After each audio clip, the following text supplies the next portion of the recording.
Welcome to Switch Comics. My name is Marco, and today I asked the community, other than comics, what else do you collect? And I have a bunch of other people that I'm going to show off before I get into showing off other things that I collect. But yeah, I'm super excited to show everybody else here.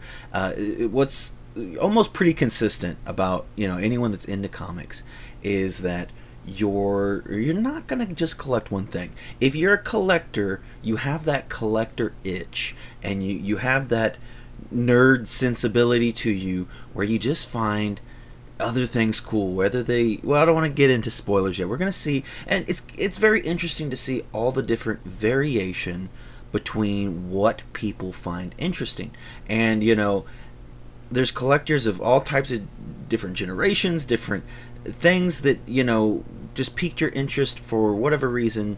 And yeah, so there's lots to go over. And again, thank you to anybody that submitted a video. At the end of the video, I'm actually going to be going through all the people that submitted a video, and somebody's going to be winning some comics out of the short box of goodies as a participation reward. And then also there's going to be another drawing out of the short box of goodies this upcoming Sunday. We're going to be doing a live stream at the end of each month. We do a pool for our channel members, so if you're interested in winning some cool comics out of the short box of goodies, consider becoming a channel member, supporting the channel, and maybe winning some comics. So, without further ado, let's go ahead and get into it and check out what everybody has. Greetings, adventurous ones. I am Joseph Michaels, the Adventurous Joe. And other than comic books, I collect these. I collect McFarlane, Masters of the Universe, Marvel Legends, Godzilla, Star Wars, which a lot of my Star Wars merchandise, my Star Wars items stay new in the package and stuff. Kind of an inbox collector when it comes to them. I also collect anime things. Funko sodas, which if you checked out any of my videos on my channel, unboxing videos and stuff, yeah. And the latest addition to my collection that I'll be unboxing and displaying. Da, da, da, da, da, da, da. And there you have it, ladies and gents. That's what I collect other than comic books. I also play video games and quite a few other things. But there you go. What is up, all my beautiful people? Collecting with Durs here, and I hope you're having a great day. Just going to bring you a quick video from Switch Comics. He reached out to us and asked us community members to show off something we collect that's not really comic related. I don't have as many as I used to have. I used to have about 700 or 800, but I still collect Funkos here and there. I like to get the video game ones and the anime ones and some of the sports ones, but this one's super special to me. It's actually autographed from the voice actor of Master Chief from the Halo video game, Stephen Downes. It's got the JSA authorization and everything. Sorry, can't talk. But yeah, just showing these off. Like I said, I don't really collect them too much anymore, but I do grab them when I can. So please go subscribe to Switch Comics if you're not already. Dude's awesome and he's killing the game. And as always, I hope you guys find what you're looking for. Thank you. Hey, I'm Michael from Wahoo Comics, and other than comics, I also like to collect Magic the Gathering cards. Now, I got into that game a little over 10 years ago during an expansion set called Innistrad, and if you know anything about the game, that was a set centered around Gothic horror, and I'm a huge fan of Gothic horror, and so I saw these cards that represented the power of, like, the Invisible Man, and Dr. Jekyll and Mr. Hyde, and so that just captivated me, and so I got into it and have been a fan ever since, and don't play quite as much as I used to because a lot of my play group have moved away, but still now enjoy playing with my kids. I've taught them the game, and so we play a format called Commander. It's kind of a casual format and really enjoy doing that. And if you know anything about the game, there's different colors of Magic, and I'll let you know I'm a blue mage, which people tend to consider maybe the jerk mage, because I like to ruin people's plans and their fun. I like to steal their stuff, counter their spells, and I also love drawing all the cards. And so that's the other thing that I collect. What is up, guys? Digger Jim here. I was asked by Marco to do a video showing something else that I collect other than comic books. Well, obviously, I do digging. My motto is when I'm not digging in a long box, I'm digging in the ground for history. So I do metal detecting as my secondary hobby. Comics will always be my first love just because of the fact that I started them from when I was a very young person, in middle school. I picked up the hobby of metal detecting probably like 15 years ago, and it really just caught the bug. I've always been a lover of history, but to find it in the ground is like, it's just amazing. So I'm going to show you a couple of things that I found. Obviously, one of the things that I collect, or you guys see a lot of, are coins like this. I have a whole book of them, and it's hard to see, but these are all ones that I've found throughout time over the last years, and thought we'd spotlight a couple of my favorites. This is a Walking Liberty $50, and it's from 1917 that you can see I found on 2/7 of 2021. Now, just to give you an idea, losing this $50 is you think, okay, it's 50 cents. It's more than that. Imagine it being in 1917 when this was made.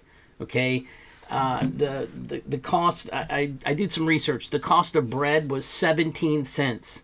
Gas was 15 cents. You could buy a house for $3,000 if you were making $700 a year. That was the average. So this is not something you wanted to lose, because that's like, it's like, a decent amount of gas. A ton of food could be bought with just this one piece. You could buy bread. You could buy milk. This is part of what fed your family. So when somebody lost this was a big deal. Here's another one that I found. This is an 1895 wheat penny, Indian head penny. Just to give you an idea, the car was invented, or not invented, the car was invented in 1886. Henry Ford didn't start making the Ford car until 1896. This car is literally older than the invention of the automobile. This one is a barber dime from 1893. So that is older than the invention of an automobile. This is an 1853 seated half dime. I know I said seated dime there. It's all messed up. I need to put this in a new holder. But this is a half dime. So this would have been their version of a nickel back in the day. It's flipped upside down. So, the coins are awesome, and I love finding coins. Don't get me wrong.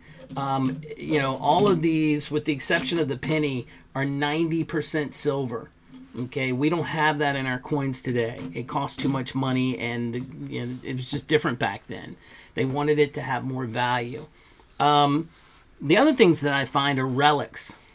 Now, you can't tell what this is, but I'm going to tell you. It doesn't look like much, but this is part of a harmonica reed. So this would have gone inside the harmonica, and that's what, they didn't have, phones and everything, entertainment. This was their entertainment.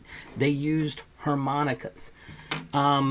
Here is a piece that I'm very proud of. It's called a watch fob, and this would have gone on pocket watches to help, I guess, keep them, from getting lost. This is a political watch fob. And this guy ran for the presidency again in 1913. And my good buddy Jonathan, Collectibles to Astonish, told me about that. This is a Navy button that I found from World War II. And this is a General Service button that I found from World War II. And the reason why I know they're from World War II is because the place we hunted, or we metal detected, was like a refugee camp during the war. We know that because we had documents that told us that. First ever silver spoon bowl found.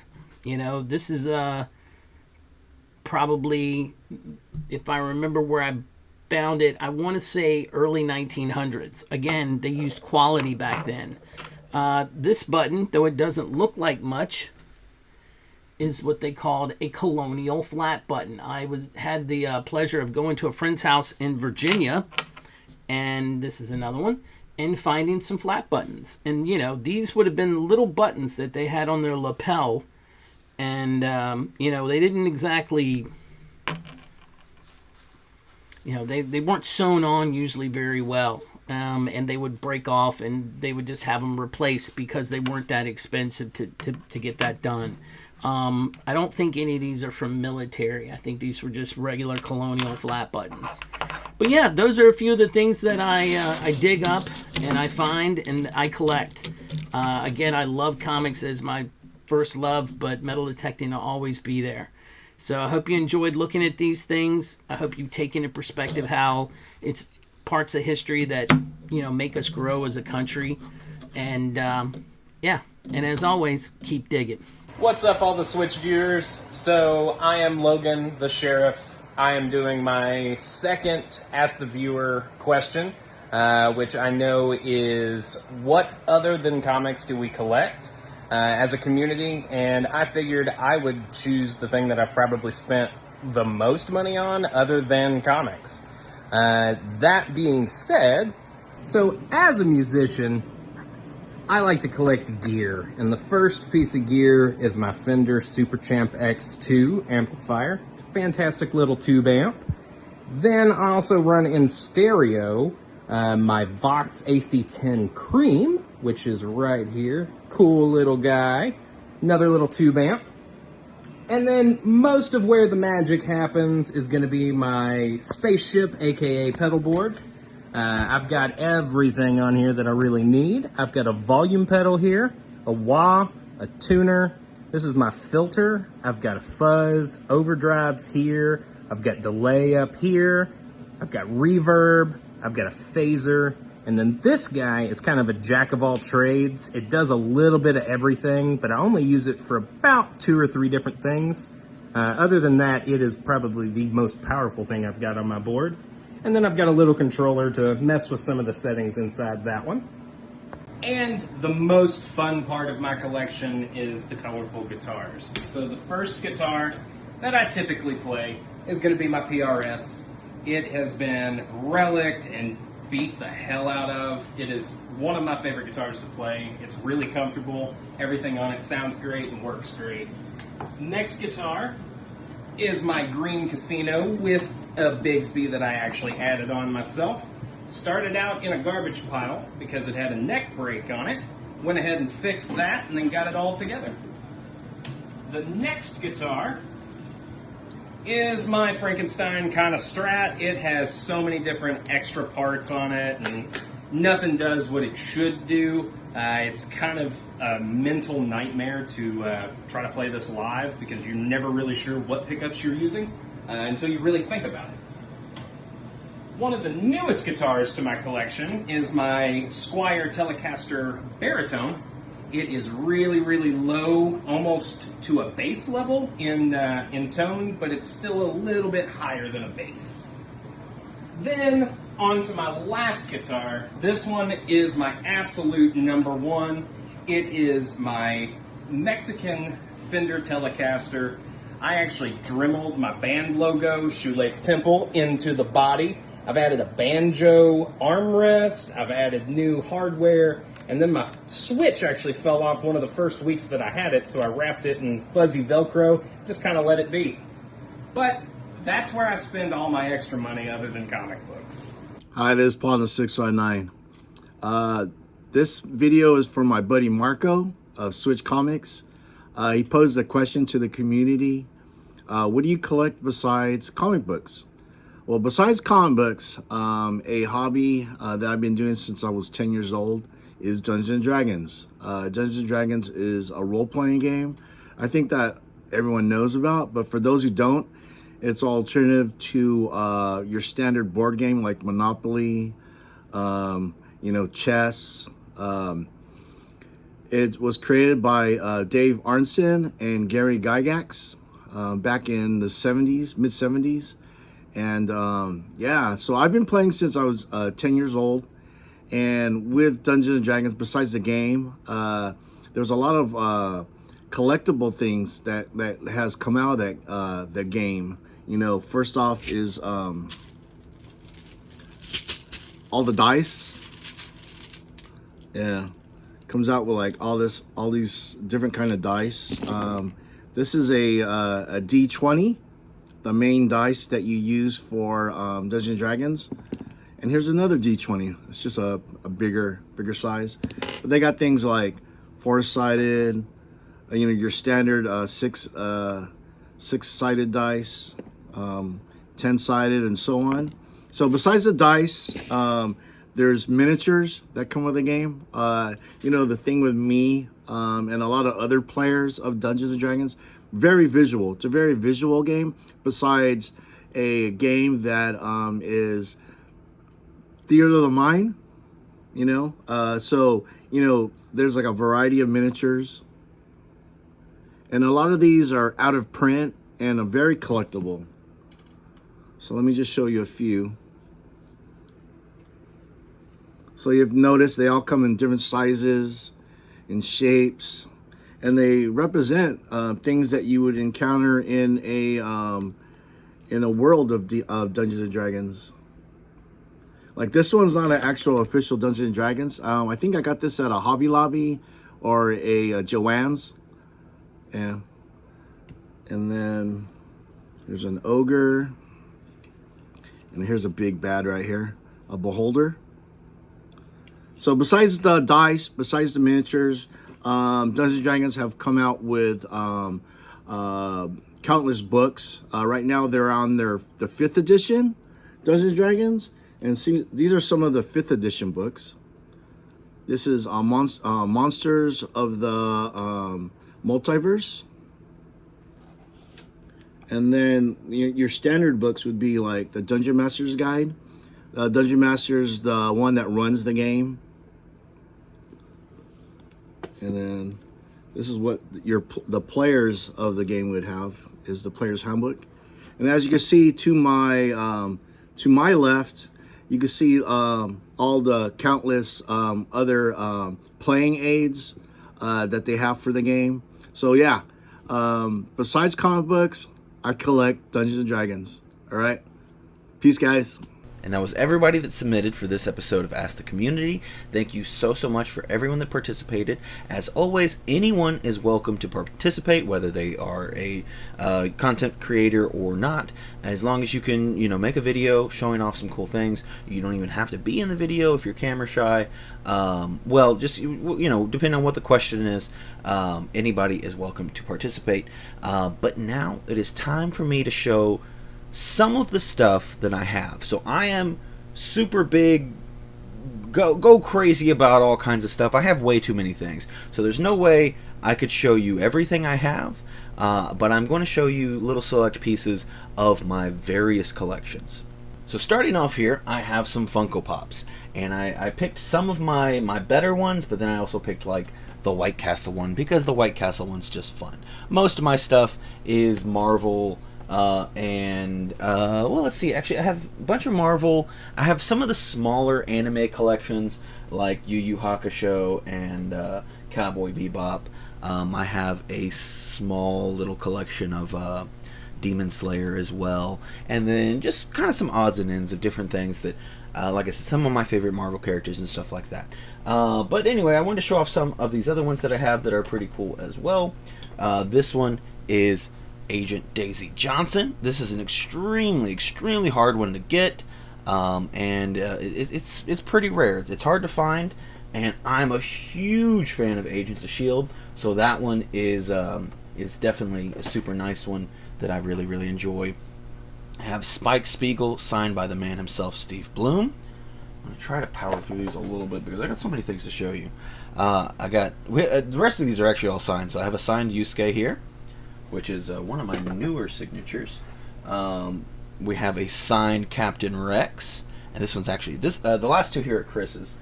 We have a signed Captain Rex and a signed Obi-Wan Kenobi, and that is going to be James Arnold Taylor on that, not Ewan McGregor. But yeah, so these are animated, voiceover actors on all these signatures, actually. All right, and now we're going to start to get into the action figures.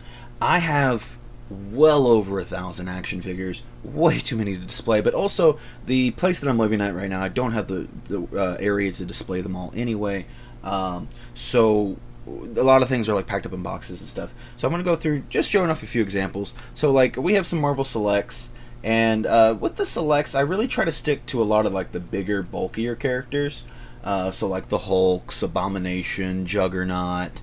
The new Beta Ray build they came out with not too long ago might be the best one they've ever done. And yeah, they have some other stuff, but I really like the bigger. I think they just do a really good job on the bigger characters. Like, I mean, this is, and like also this I think Barbarian Hulk is what he's called. Like, I don't think there's another way to get this. And sometimes like they do lack a little bit of posability, but the sculpt and detail on them is so well, and there's enough posability usually that it's like it's fine. I'm willing to sacrifice some of the points because they just look so freaking cool. And honestly, like, you can have a character like Hulk, and he can be super big, compared to a regular sized legend or whatever, and it still looks pretty cool next to each other in the same display. Well, and then that leads obviously into my Marvel Legends, and again, I just have a random little selection of some of the easier ones that we're able to pull out. So here we have like the new Spider-Punk from the Spider-Verse movie. This is actually, I don't think this one actually is a legend, but it's like, you consider it a legend. I'm pretty sure this is part of just like a Spider-Man wave, and it's just a very unique Scorpion Spider-Man thing, or Scorpion Venom that is a pretty fun figure. I think this was a Walmart exclusive, Quasar. And then my recent one is we picked up the grail of all Build-A-Figures, which is Fing Fang Foom, and yeah, super happy to have him. He is an incredible piece to own. I think the biggest Build-A-Figure that they've ever made, I'm pretty sure. And yeah, he's just absolutely incredible. And one I would love to eventually get like the comic pairing piece with it, but that is a very, very expensive comic. But having the Build-A-Figure will definitely do for now.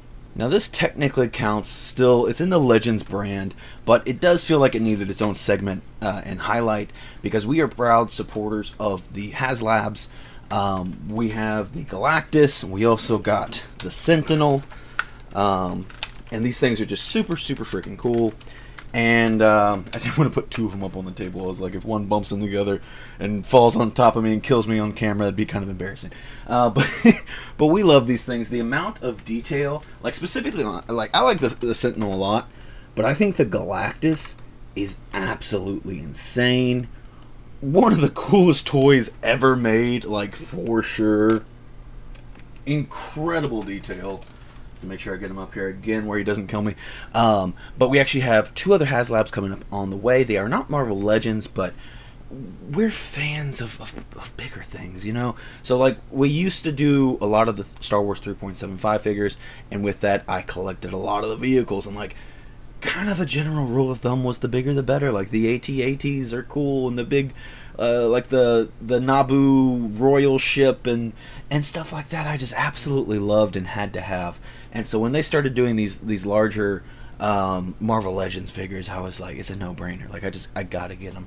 They are so freaking cool, and yeah, definitely highlights to the collection. And up next, I have some G.I. Joe classified figures. And funnily enough, we're not really G.I. Joe people. Like, I didn't grow up reading the comics or watching the cartoons, or like, I probably watched some at some point, but it was never something I was like really invested in or cared about. Our love from G.I. Joe actually really probably started, again, we used to be big 3.75 Star Wars collectors. There were lots of vehicles and cool things, and we were very non-strict about our rules. We included, if we saw anything that we thought could fit into our Star Wars collection, we'd bend the rules and break the rules and stuff. If there was a cool looking alien figure or whatever, we'd be like, screw it, whatever, it's Star Wars, that could be an alien somewhere in the universe. If there was some cool GI Joe vehicles, we had the Terradrome and the Rolling Thunder and all these other cool GI Joe vehicles that sure had a more retro military look to them, but it's like screw it, whatever, throw it in there. And especially a bunch of the GI Joe figures, we would just use them as rebels and stuff. It's like they look close enough to rebels, sure, why not? And we just started throwing in a bunch of them, and honestly, GI Joe has just been one of the best toy makers of all time. Their old school vehicles are sick. Now, granted, I'm sure a lot of you are probably nostalgic to the old, 3 3/4 figures with the rubber bands inside and all that. They were good for the time. Don't get me wrong. But like when you get into like the more modern, really, articulated with tons of weapons and accessories and stuff, those figures were actually incredibly good. And that leads us to the classified figures today, where we started picking up some, and the detail on them, and the accessories, and a lot of the guns that have magazines, and they're removable, and like all these additional pieces, and they have so many cool things. I mentioned earlier we have 2 HasLabs that we've ordered, but they take a while. They take like a year to actually get made and shipped out. One should be pretty soon, hopefully. I think it might even be August, I think, is maybe the expected delivery date. But this is the Pimp Daddy Destro, by the way. Very fun one we recently picked up. But yeah, the 2 HasLabs we have incoming are G.I. Joe ones. And I think that says a lot. Now, granted, I think we are a special kind of nerd, again, where we would take things that sometimes we would just buy toys because they looked cool. We didn't know what they were. And I think we got to use our Star Wars love as kind of an excuse for that, to where I feel like in the Star Wars universe, almost anything can happen. And within that, I was able to, put in anything. If I saw a cool dragon toy, or whatever, I'm like, oh, that can fit in. We can make that fit somewhere in the Star Wars. And with that, it kind of became just a hunt for cool toys. And with that, you don't beat G.I. Joe. Like, G.I. Joe have, again, just been at the top of the toy making game, and I think still are at the top of the toy making game. And it's kind of wild to say, but yeah, again, we're not really G.I. Joe people. I don't really know much about the characters, but the toys are so fun that I can't resist buying a bunch of them. And this past weekend was SDCC, and they revealed so many cool things upcoming. So now we've had a lot of talk about Star Wars, and it's time I finally show you some of our Star Wars Black Series figures. And so, like, here's a super cool Umbra Trooper. And Star Wars Black Series is a series I both absolutely love and absolutely am frustrated by, because I feel like they're doing better now. But they continue to do amazing work. But then they also can be highly frustrating by putting out so many reissues and repaints, and like, again, bringing up SDCC this weekend, G.I. Joe's like, here's a million new characters and figures and all kinds of accessories and vehicles and everything. And I don't think Black Series showed off anybody new, if I recall correctly. They did show off their Malgus, which they mentioned they were making a while back, which looks... See, that's the thing. Like, the Malgus, to me, when I first saw it, I was like, holy crap, who's putting out that figure? Because it looked like a higher end figure to me.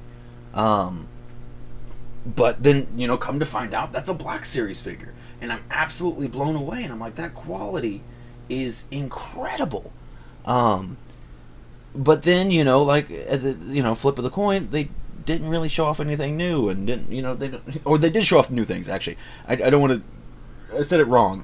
They did show off new things, but they were new. They do these holiday repaints where they just take these figures and paint them as snowmen and stuff, and it's like, I don't care about that. I'm totally down with re-releases of older figures. Like, for example, this Fox here is an old, hard to get, kind of expensive figure.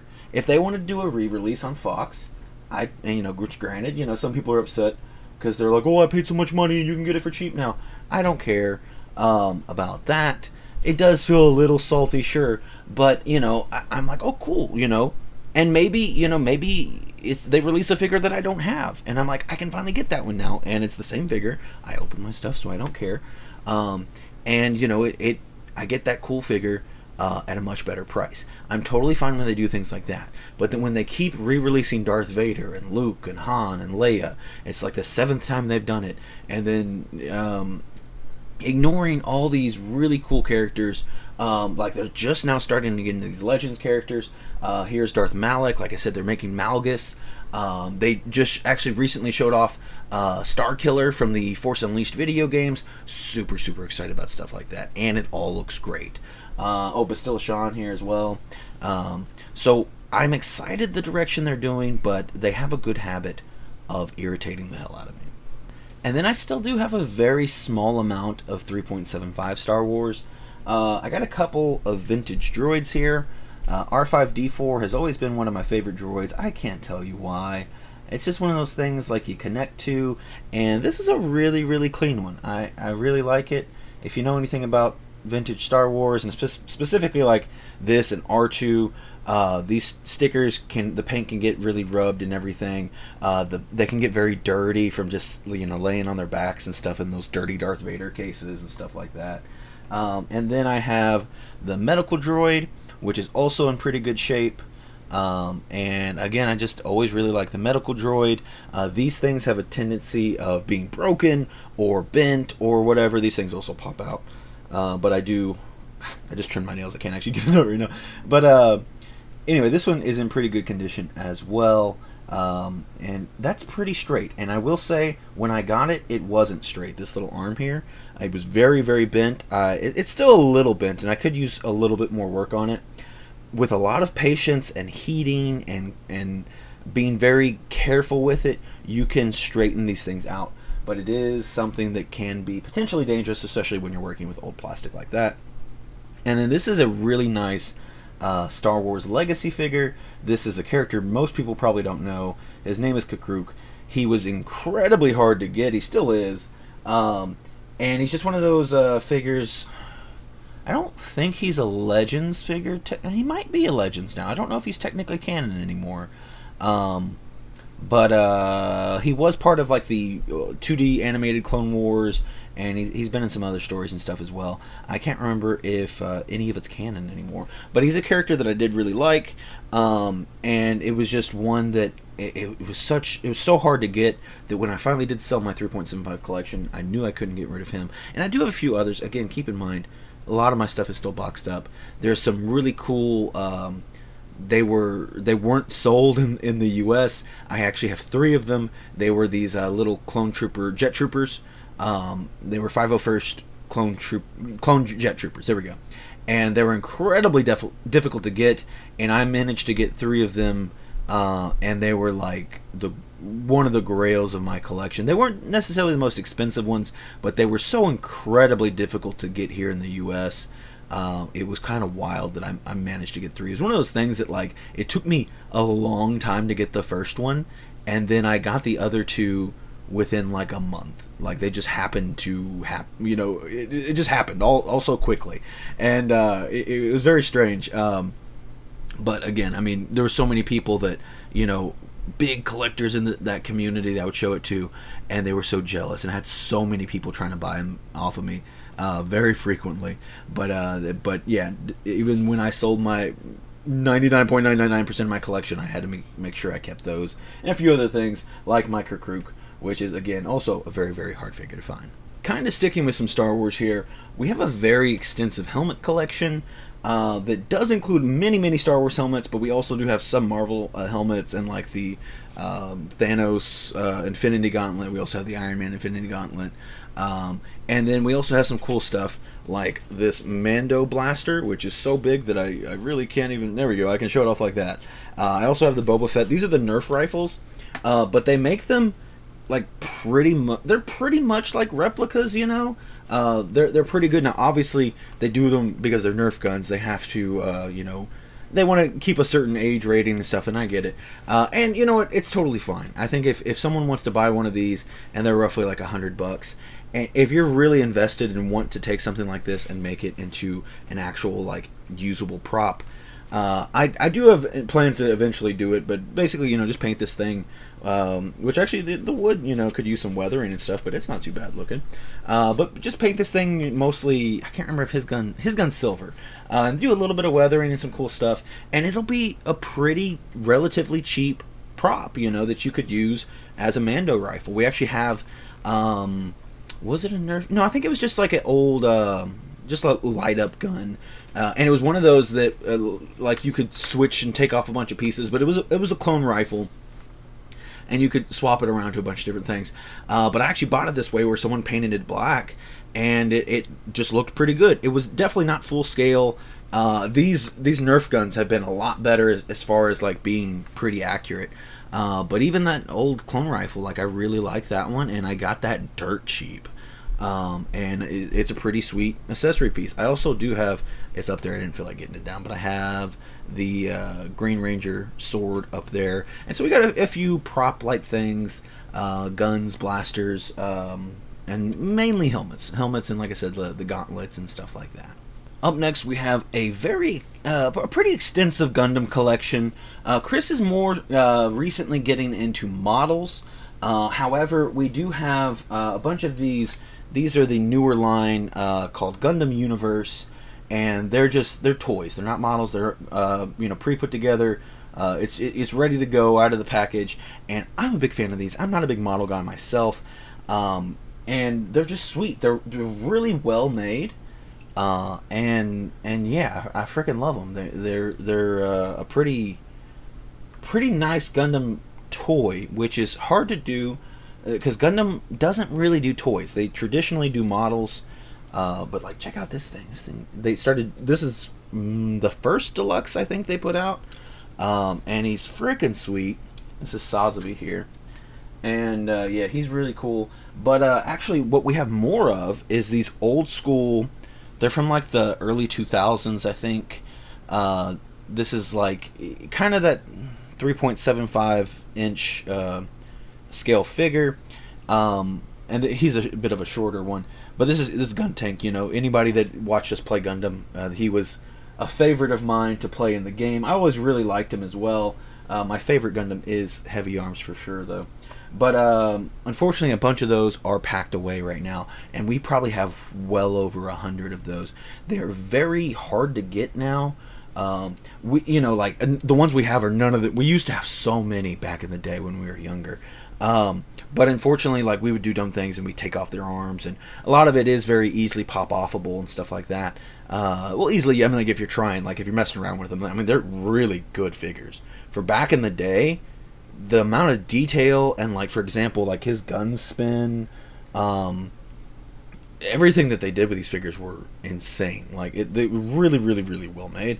But again, you can pop off their arms, and we'd swap their pieces and do all kinds of stuff and whatever. And the problem with that is like if you keep doing that, it just loosens everything, and then eventually nothing sticks together anymore. So yeah, a bunch of the ones we had we destroyed, but that's what kids do, and that's why they're expensive and hard to find now. But yeah, we end up buying some collections of lots of those, and we do have quite a bit of those now, and I really, really like them. This is a bit of a newer one. We have these He-Man figures, and these are actually most of the He-Man stuff we have, if not all, probably most of it actually, is going to be from that newer Kevin Smith show. That we watched the first season and we really enjoyed it. We just haven't got around to watching the second season or second half of the first season. I'm not even sure what it is. But yeah, so this is Scareglow, and he's one of the newer ones we picked up. And yeah, we find these figures pretty fun, and like I said, we did enjoy, even though not really traditionally being big He-Man fans, we did enjoy that show and picked up some of the figures of the cooler characters. Alright, and this is another just vast undershowing of how many different ones we have, but we do collect NECA figures.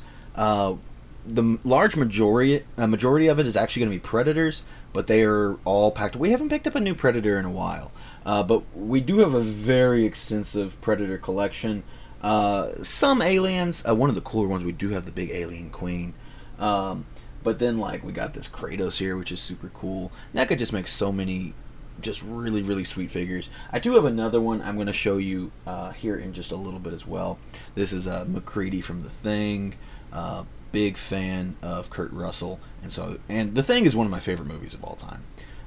Maybe even number one. Like it is definitely up there for me. So I was super excited when they started making, and they got even more The Thing NECA figures coming out. But NECA, absolutely fantastic company that continues to improve and make even better things. And now we have Power Rangers, which honestly most of our Power Ranger stuff is going to be the Lightning collection, but unfortunately that is all packed away and not easily accessible. So I do have our only 3-0 figure, which is of the Green Ranger. I almost picked up, we got in some at the shop, and like this was one of them. I also had Lord Draken and the White Ranger, but these were pretty pricey, and it was I think it was not too long after he ended up passing away in real life.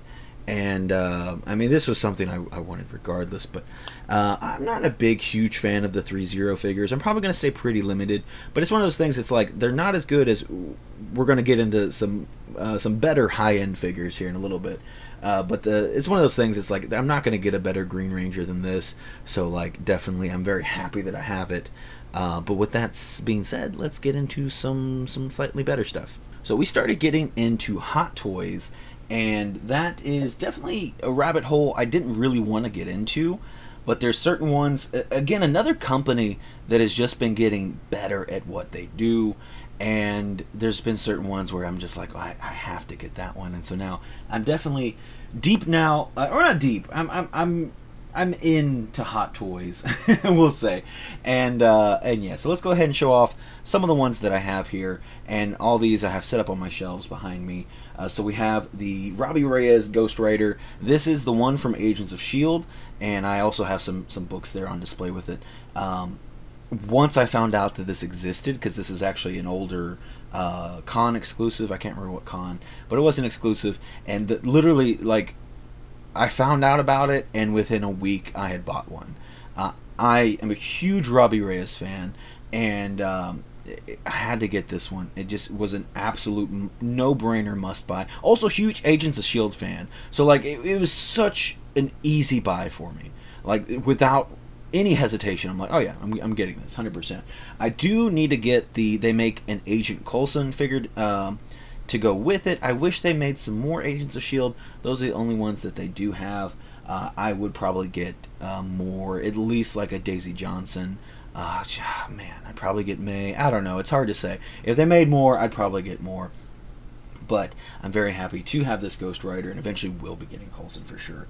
On top of that, I also do have this Iron Man, which is pretty sweet.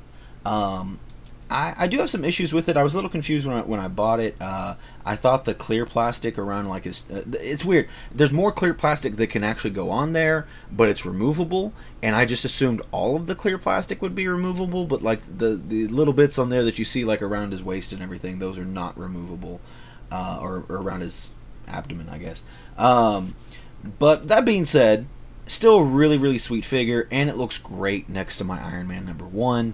So I'm really happy to have it, and it's my own. Oh, I was going to say my only Marvel, but I just showed you Ghost Rider. The rest are going to be Star Wars here. So we just recently picked up the Fennec Shan on our last live stream. Just opened it up, and we've had the Boba Fett for a little while now. But I mean the Fennec Shan completes the setup. Like it looks so good together, and the Boba Fett by himself on the throne looked awesome. Don't get me wrong, but it's complete now. You know, it's like such a good feeling. It looks so much better. I was talking about it on stream. That is one of my favorite moments of Star Wars, for sure. In that end credit scene of Mando Season 2, where Boba and Fennec just, I don't want to say storm. They just walked in, and already they walked in like they owned the place. They walked in and they knew that they owned the place. You know what I mean? And they stormed in and took over from the Bib Fortuna that was poorly running the shambles of Jabba's palace. And it was just such a cool scene. Will ever be one of the most iconic Star Wars moments for me. and I love Boba Fett. I love Fennec Shan. Ming-Na Wen, again, love Agents of S.H.I.E.L.D. She was awesome as Agent May. So just such a cool, awesome moment for me that I absolutely love having together. And we also have this really cool, I think it was called the Deluxe 501st Hot Toy Clone Trooper. And this one's super awesome. He comes with a jetpack, which is really nice. It just pops on and off with a magnet. It has the clone clone Ahsoka paint helmet. I don't know what to call it, but that one's super sweet.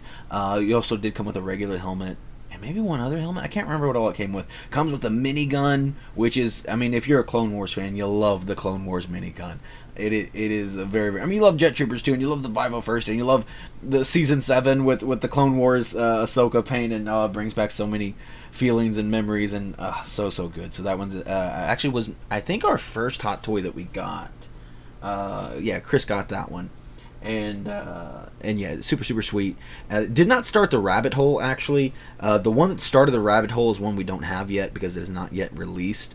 But once I saw images of it, I knew that I had to get it, and it was the Vader from Obi-Wan with the broken helmet, and it looks so incredibly good. I was like, there's no way when that comes out I'm not going to get it. So at that moment I knew, okay, I'm going to get into Hot Toys. And so with that, it let down my guard to let me get some other cool things like the Boba and Fennec Shand. And then again later on I found out about the Ghost Rider, which I probably would have broke my walls down too if I found out about that earlier.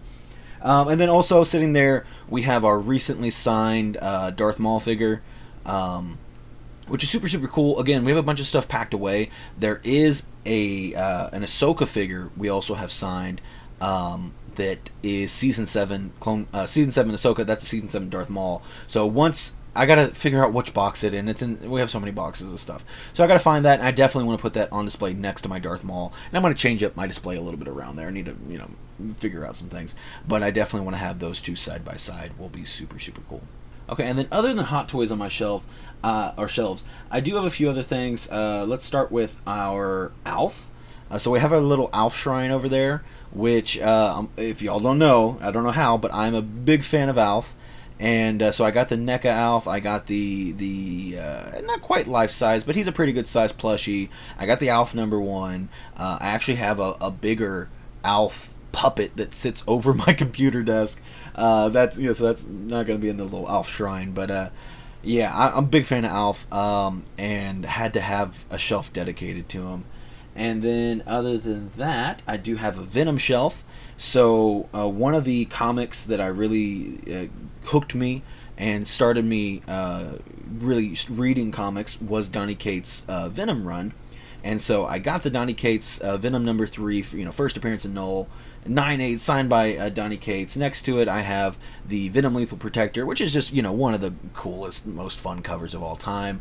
And that's signed by Sam De La Rosa. And then one of my top legends, it is, I don't know exactly the number, but it's definitely top 5 legends for me, which is the Winged Venom.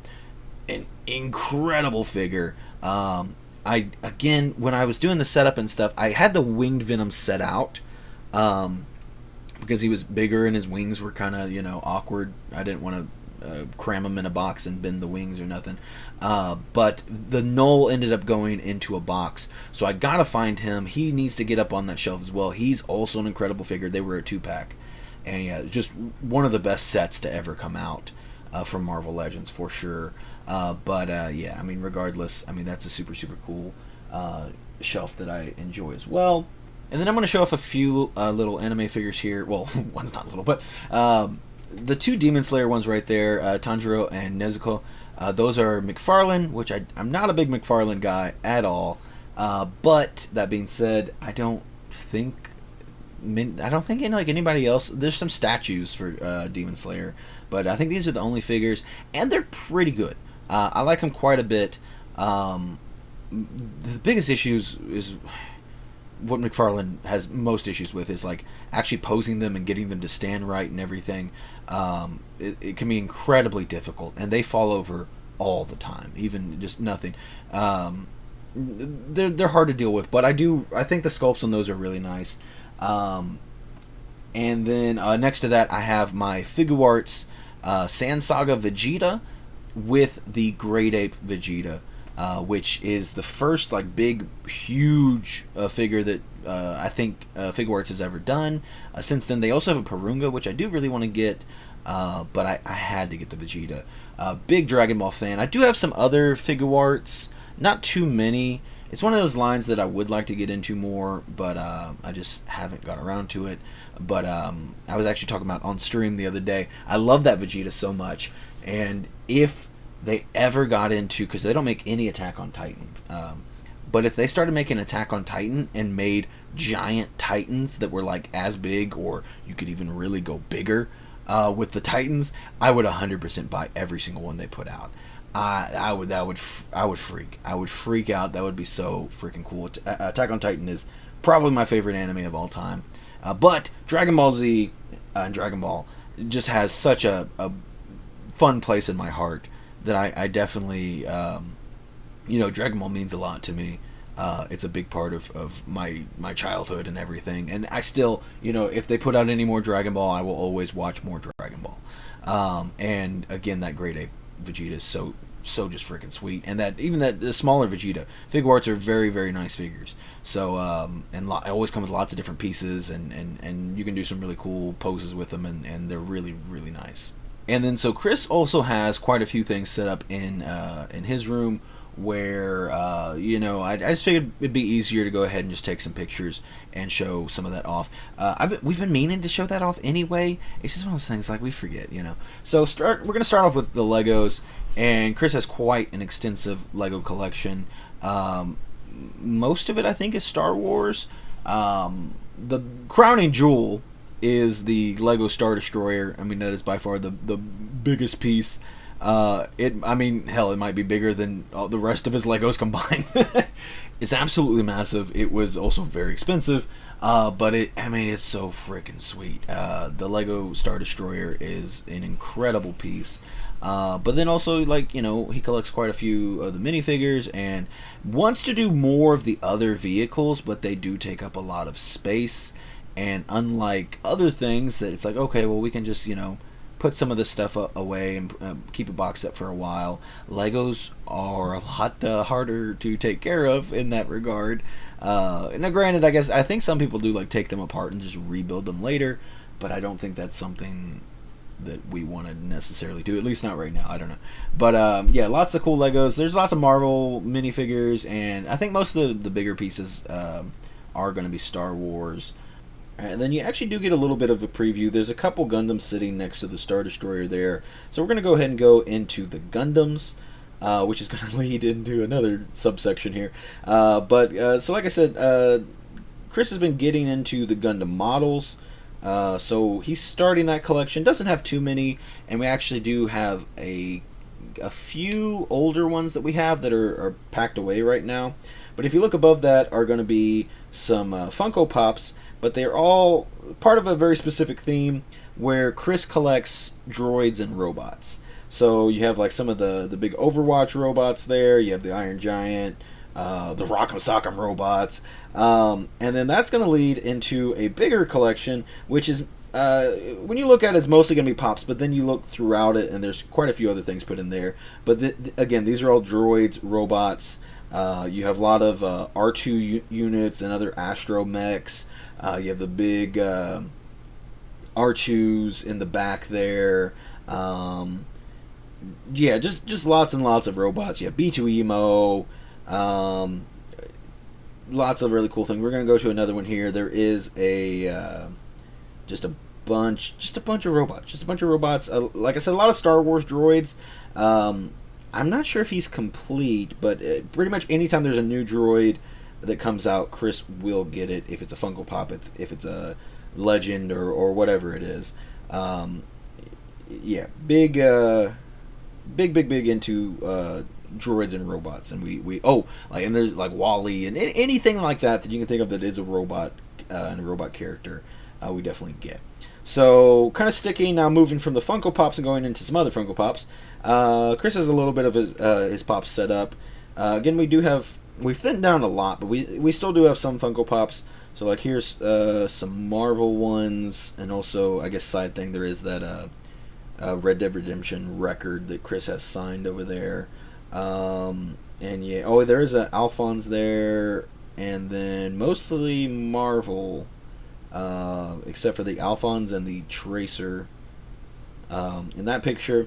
And then here we have some He-Man, and well, I guess this is kind of a villain shelf minus the He-Man, because you got a Doctor Doom, and you got a Cobra Commander, or a couple Cobra Commanders there, and then that is a signed Skeletor on his throne over there.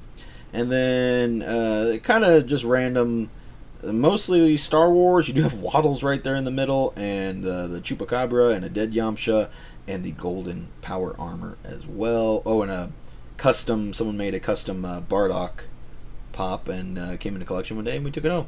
And Max Rebo, we can't forget Max Rebo up at the top there. And then we got some more pops here that are going to be leading into another collection. So as you can see here on the left, there is a little bit of aliens down there in the bottom left. And then you got a Pokemon, I can't remember its name, and there's a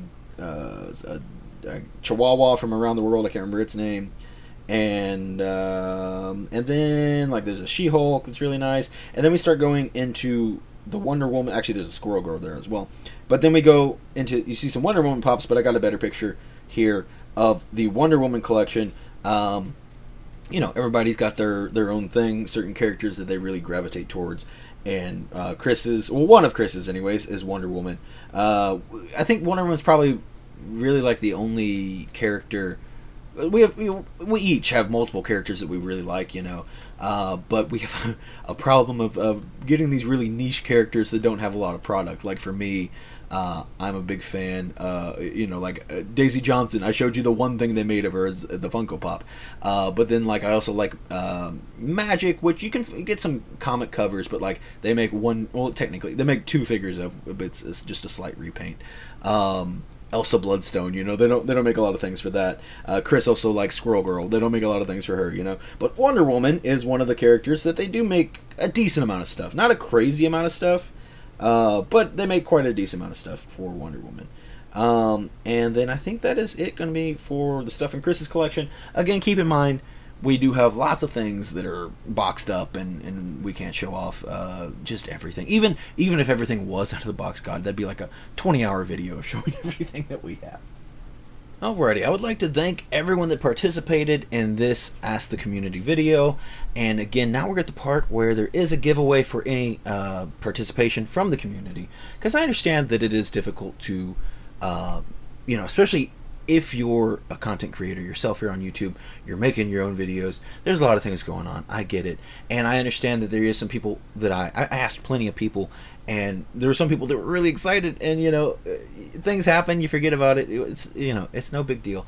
But as a little bonus incentive to make sure you get your videos in for, because, and again, anybody can participate in the Ask the Community videos.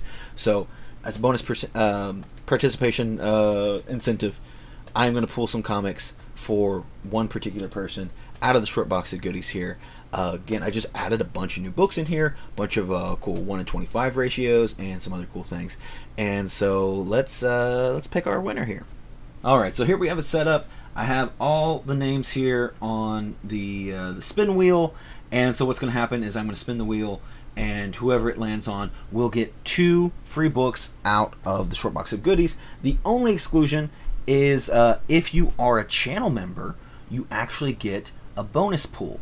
So how it works is, again, if you're a channel member, at the end of each month, I do a live stream where we do a giveaway, and, you know, I pick same setup. I do this, but it's with the list will be channel members, and you can either get 2, 5, or 10 pulls out of the short box depending on your tier. So basically, you're gonna get 2 comics, whoever wins this. But if you're a channel member, you get 2 comics plus whatever you get for your channel membership tier. So that's an additional incentive to becoming a channel member. Again, I like to support the people that are supporting me. So let's go ahead and pick our winner here. Let's see who we got. Who doesn't love a spin wheel?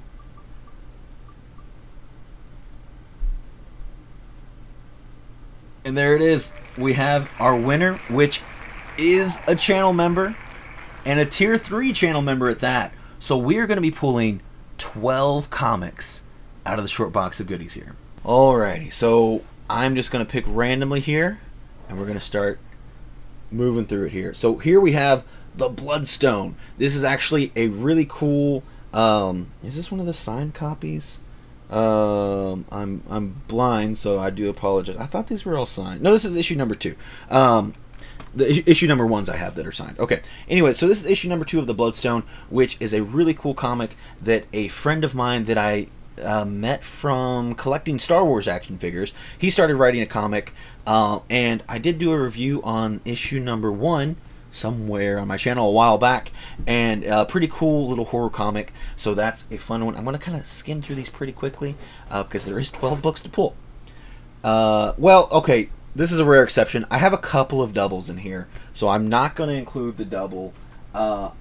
Most of it is not doubles, but in this case, my buddy gave me 5 copies, so I put like 3 of them in here. The odds of me pulling that double were pretty crazy. I'm not going to count that one. And pull the third one. So here we have Women of Marvel. We love these really, really fun covers. You don't get a ton of fun covers.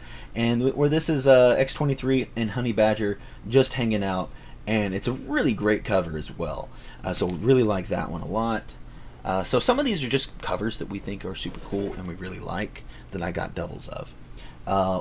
Here we have Darth Vader. What number is this? Darth Vader 24. This, what do they call this series? Oh man, I can't remember what they called these series where they all had their lightsabers on the side. But really, really great, awesome Darth Vader cover. Moving on here. Choose Your Legacy, maybe? Choose Your Destiny? Something like that is what they were called. Here we have Avengers Forever number 6. And I think this was the second printing, maybe? I can't remember.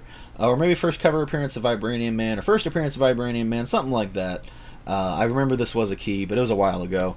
So we do have some minor keys in here as well. Continuing on. Oops, I grabbed 2 books. So we're getting these 2, but I'm going to reveal them one at a time. We have, this is one of the newer ratio variants. It's a 1 in 25, Venom number 22. I don't know this artist, but it is a sick cover. I do really like this one. This is, one of the newer ones I just added. And what was that second book I grabbed there? We have Jabba's Palace. This is the Momoko variant with Leia in the Bouche disguise. This is a one-shot, really, really great read.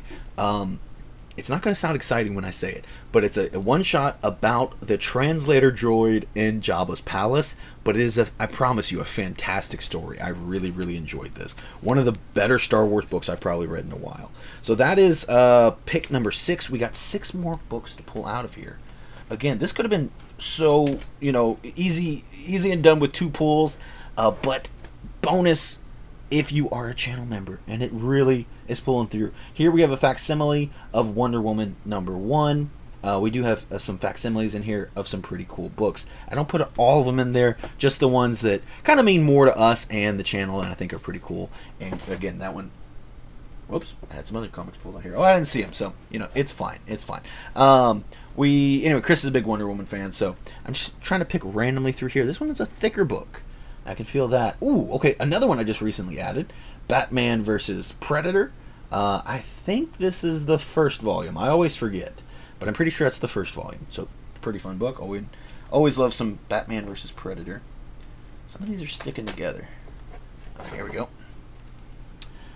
Here we have another one I just recently added in. It's Heat Seeker number 1. I think this was the one per store, the foil Sinkovich cover.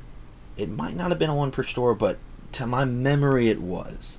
And a pretty freaking sweet. I mean, you can't go wrong with Sinkovich. And you can't go wrong with foil. So I think we maybe got 2 or 3 more now. So let's see. Okay, I thought I grabbed 2 books again. We have Mamo number 1. This is number 1, right? Yeah, number 1. This is a really, really great read. I love this story. It is again, not going to sound exciting, not a super compelling, couple sentences to sell it on, but it's like a little slice of life, coming of age witch story, in a small town. It's really, really muted, but I think the storytelling and the art is gorgeous in this book. I really, really like it. I need to do a count because I don't remember how many we're at. 4, 5, 6, 7, 8, 9, 10. So 2 more books.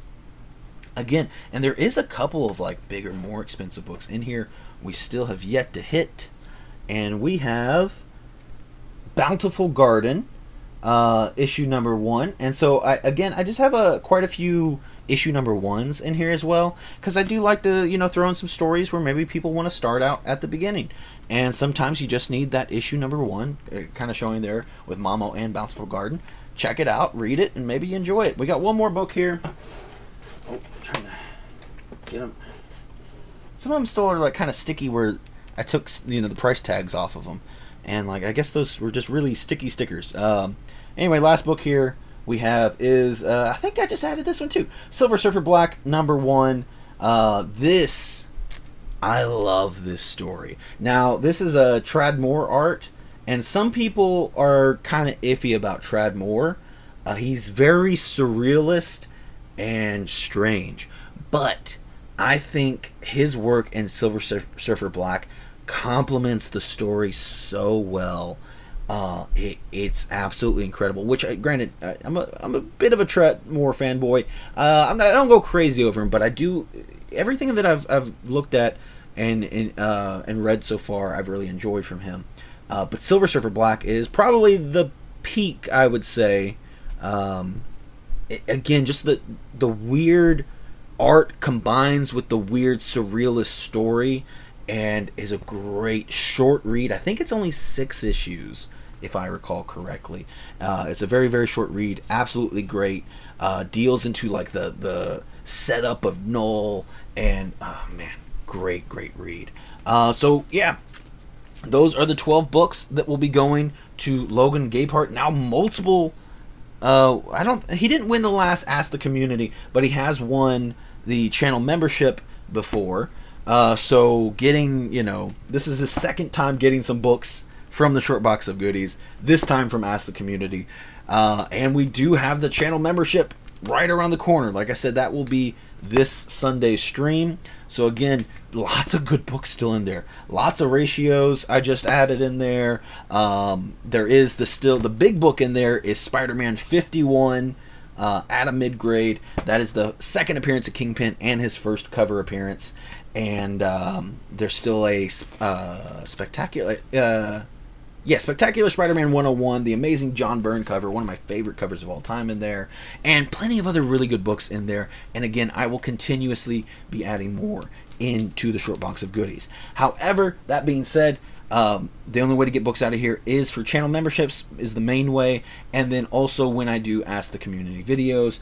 And with that, I do want to say, I do apologize for this one coming out much later than intended. I know some of you all sent me these videos a while back, so I don't want you to think I forgot about you. Again, partially I got sick. I went to Knoxville for a week to work a convention, and then I've just been busy and a lot of things been going on, and but the video is finally out. And with that being said, I don't have a prepared question for the next Ask the Community video.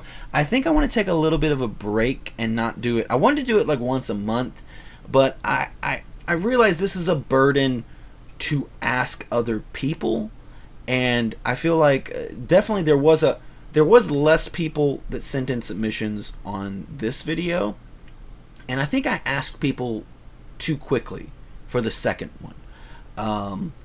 And then I'm also the type of person, I don't like to bug people and be like, because again, some people were like, oh, cool, I'm excited, I want to do this. And then, again, I understand you get busy. I'm not mad at anybody that didn't submit. I don't want to make it that way. But my goal with these videos is to have as much community participation as possible. I think it makes the videos better. And I am curious. Like, I would have liked to see more people enter this video so I could see more things that they collect and maybe that they don't talk about as much on their channels. Or again, people that, this is also good for people that don't have channels. It's their opportunity to show off more things from their collection.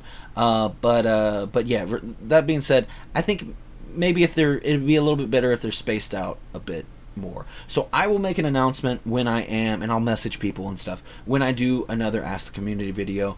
Don't worry, it's not going away. I just think it will work out better if I space it out a little bit and give people more time. And it, again, to me, it feels like I'm less of a pest and less bothering people. Because even if you are interested and you are excited to participate, it is still bothering you to a degree, I think. I don't know, but that's it for today's video. I'm sure it was a bit of a longer one, and I don't know how much. I know I showed off a bunch of my stuff, and again, that's even not showing off 99% of it. But I was excited for this video to get to show off some of the other things we have, and mainly to see some of the other things that other people in the community have.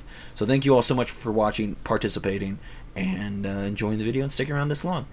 We'll see you next time.